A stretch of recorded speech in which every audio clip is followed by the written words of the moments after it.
You know those old family heirlooms that everyone tells you to cherish, but you never really understand why? Well, I found one in my grandmother's attic, a dusty, leather-bound recipe book.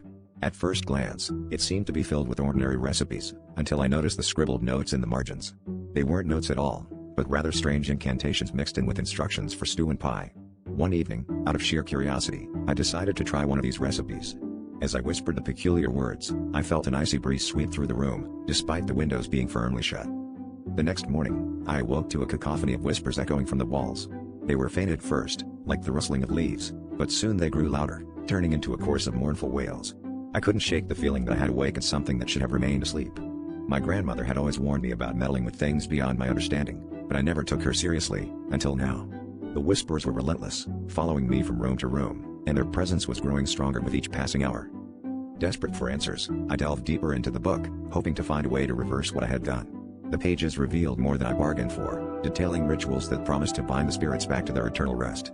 Yet, the final page was torn, leaving me without the crucial steps to complete the incantation.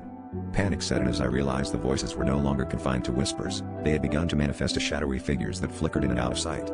I knew I had to act quickly before they fully crossed into our world. My heart pounded as I gathered the ingredients for a makeshift ritual, hoping to replicate the missing steps. As I recited the words, the shadows began to merge into a singular form, stretching towards me with outstretched hands. Just as I thought it was too late, a blinding light erupted from the book, and the shadows dissipated into thin air. The room fell silent once more, but the sense of dread lingered.